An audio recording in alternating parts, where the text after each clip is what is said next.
When you were growing up, your parents would probably talk to you about your dream job. It might have been to be a lawyer or an architect, or that D1 athlete who scores the winning point for your team. But most commonly around the world, the doctor. This is the case for a man known as Yang Yuanqing, or YY for short. But YY didn't want to be a doctor. He wanted to be a computer scientist. Struggling with conflicts of family and self-motivation, YY decided it was his way or the highway. I would like to tell you a little bit about his success and lasting impact that YY left on our world, and specifically the IT industry.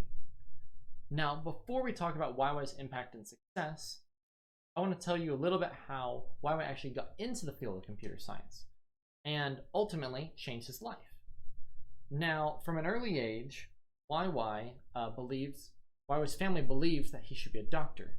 And according to Success Stories, talking about his early life, this is the case until a close family friend suggested that he look into computer science.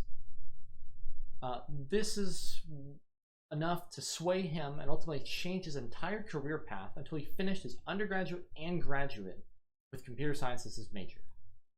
Now I'm going to tell you a little bit about how he started, how he got his first job, and how he started to gain the attention of a very big name. YY started to work for a company right out of college called Legends. Now this company today is known as Lenovo. YY was a master in his field, rising through the ranks of the company, and as Wisdom Job states, his forwardness, looking, thinking, risk-taking, and innovative approach that he exhibited helped him earn quite a bit of promotions and even draw the attention of the CEO at the time, Liu Chengxi. That's him. After being mentored by the founder of Legends, Liu, he actually asked YY if he would take up the mantle as CEO and chairman, and that is the position that YY resides in to this day.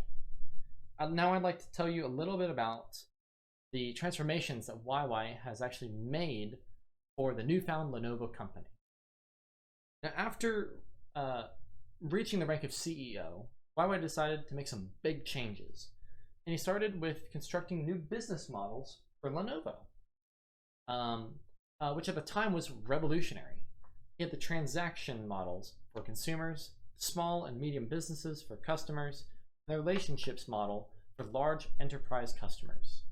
With these new models, Lenovo's revenue started to rise at an impressive amount, and as All American speaker states, YY also played a major role in the acquisition of IBM's PC business, allowing him and his company to get the best of both worlds, and more importantly, allowed the business to go global. And as of last year, in the midst of the pandemic, Lenovo sits as the #1 largest computer company in the world. Good job, YY. I would now like to highlight upon some of his achievements.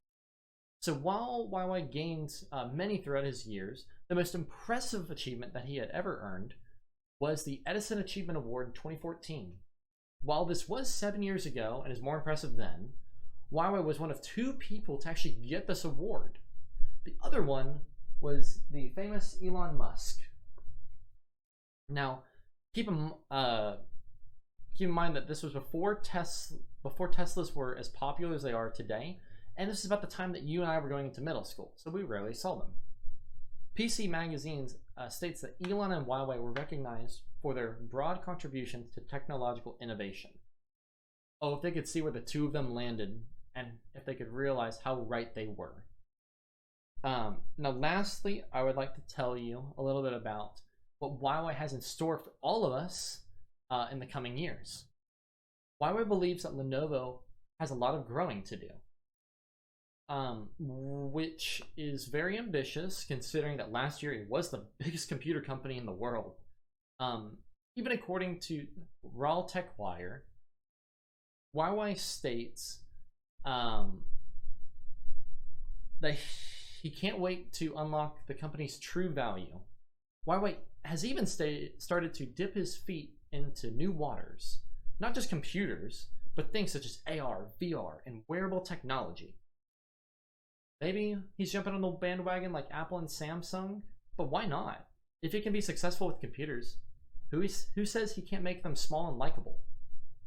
I'll quickly summarize the things that I just talked about. YY is a man that does not swim against the current, but against it. Does not swim with the current, but against it. With the mindset YY possesses, he's very likely not to only push Lenovo to new heights that haven't been seen before, but also move the world in a new technological era that is rapidly approaching.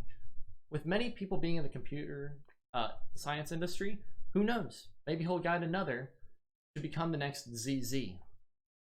In the next decade, we will see how much YY brings to the table and what new innovations it will offer us.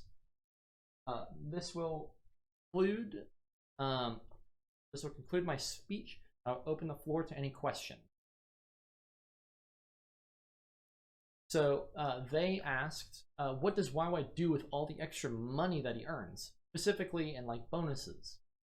YY actually gives his employees large bonuses as opposed to keeping it all for himself.